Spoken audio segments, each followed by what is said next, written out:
Et revoilà Lula, l'ancien président brésilien, retrouve son éligibilité. Hier, la Cour suprême a annulé ses 4 condamnations, notamment pour corruption. Il avait écopé de peine de prison. Bonjour Pierre Leduff, on vous retrouve à Rio. Lula n'est plus poursuivi, ça veut dire quoi concrètement? Il peut être candidat en 2022 et affronter Jair Bolsonaro? Bonjour Julien, eh bien, cela va dépendre de plusieurs éléments. On est habitué au rebondissement politico-judiciaire au Brésil. Alors il faut savoir que la décision qui a été prise hier ne concerne pas le fond des affaires. Le juge de la Cour suprême, Edson Fachin, a estimé que la 13e chambre fédérale de Curitiba n'était pas compétente pour juger ces affaires. C'est pourquoi les condamnations ont été annulées. Lula n'a pas été acquitté. Il revient désormais aux autorités judiciaires compétentes, à savoir la justice fédérale à Brasilia, de juger sur la recevabilité de ces affaires. Alors cela pourrait prendre beaucoup de temps s'il y avait de nouveaux procès, mais rien n'empêche que Lula soit à nouveau condamné avant l'élection présidentielle de 2022, ce qui l'empêcherait de se présenter, comme cela s'est déjà passé en 2018. Alors, quelles sont ses chances réelles si jamais il n'est pas condamné à nouveau? Alors un récent sondage le donnerait gagnant face à Jair Bolsonaro, mais il faut rester prudent. Il ne faut pas oublier qu'en 2018, son ancien ministre de l'Éducation, Fernando Haddad, a essuyé justement une cuisante défaite parce qu'il se présentait sous les couleurs du Parti des travailleurs qui est associé pour beaucoup de Brésiliens à la corruption. Alors, certes, Lula est un homme extrêmement populaire, c'est un leader charismatique. Il y a aussi son bilan. Ses politiques sociales ont permis de sortir 30 millions de Brésiliens de la pauvreté, ce n'est pas rien. Mais il suscite aussi un très fort rejet pour une partie de la population.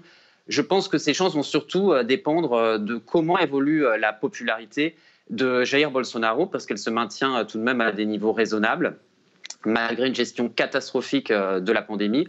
D'après les sondages, encore un tiers des Brésiliens approuvent sa politique. Alors ce qui est certain, c'est que jusqu'ici, il y avait un véritable vide politique face à Jair Bolsonaro. Aucune figure politique ne semblait en mesure de l'emporter face à lui en 2022, et que cette décision eh bien, donne beaucoup d'espoir pour la gauche qui commence à pouvoir imaginer une sortie de cette période où le Brésil est actuellement gouverné par l'extrême droite. Merci Pierre Leduff en direct de Rio. On poursuit avec Olivier Labenne, notre invité. Bonjour et merci d'intervenir sur France 24. Vous êtes président de l'Observatoire politique de l'Amérique latine et des Caraïbes. C'est un juge de la Cour suprême brésilienne qui a donc annulé les condamnations de Lula. Pierre Leduff le rappelait, il ne s'est pas prononcé sur le fond mais sur la forme. Vous y voyez quoi? Une décision plus politique que judiciaire?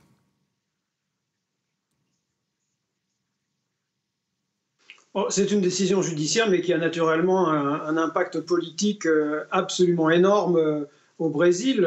Alors il faut rester prudent, votre correspondant l'a souligné avec beaucoup de justesse, rien n'est terminé, il pourrait y avoir encore beaucoup de rebondissements dans cette affaire qui peut encore s'éterniser, la justice est plutôt lente au Brésil, et le cas en l'espèce est complexe, mais pour l'instant c'est un tremblement de terre politique, oui, au Brésil, où tout d'un coup les cartes sont rebattues et peut-être la campagne électorale vient de s'ouvrir.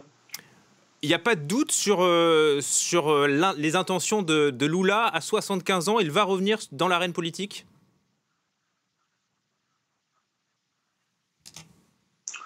Où il y a de grandes chances, oui, on peut jamais savoir. Effectivement, il est âgé, il a eu des envies de santé, etc. Mais bon, effectivement, il n'y a pas vraiment d'autres options à l'intérieur du Parti des travailleurs. Donc vraisemblablement, s'il est en bonne santé et s'il n'y a pas de nouveaux pépins judiciaires, il va se présenter, oui, c'est ce qui est le plus probable. Mais il est le seul, pour l'instant, à pouvoir battre Bolsonaro.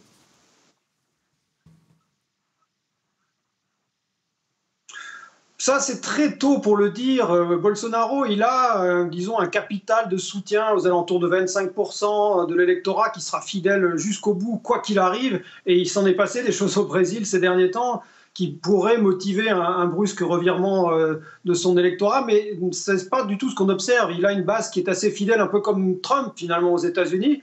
De la même façon qu'au PT, bien évidemment, Lula, il a aussi une base de supporters totalement fidèles.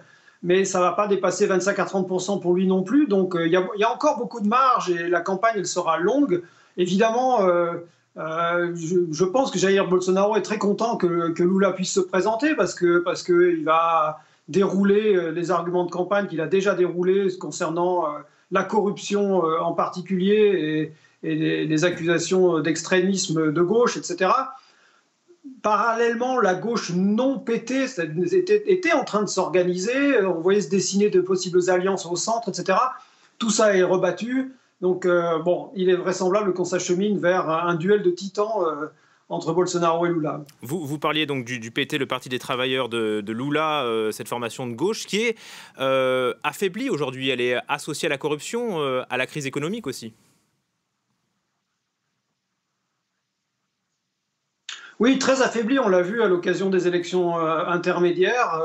Le PT est en perte de vitesse dramatique depuis déjà quelques années. Oui, il y a cette image de corruption qui lui colle à la peau, et qui lui colle d'autant plus à la peau que historiquement, le PT, c'est un parti qui a surgi dans le panorama politique brésilien, précisément avec cette volonté et cette réputation d'être incorruptible. Donc évidemment, quand on connaît tous les scandales qui ont eu depuis le premier mandat de Lula, pendant le premier mandat, puis pendant le deuxième, et puis avec Dilma Rousseff, évidemment, il y a cette image dont il va être vraiment très très difficile de se débarrasser d'un parti qui finalement a utilisé les bonnes vieilles ficelles qu'ont utilisé tous les autres partis politiques qui ont gouverné le Brésil, c'est-à-dire recourir à une corruption, mais alors une corruption cette fois-ci sans aucune proportion, sans aucune mesure. Avec le scandale Odebrecht, on a vu que le Brésil était capable de financer la vie politique de façon occulte dans des proportions jamais atteintes. Et le Brésil n'est pas peut-être à court de surprises. Merci en tout cas Olivier Daben pour vos explications sur France 24. Je rappelle que vous êtes président de l'Observatoire politique de l'Amérique latine et des Caraïbes.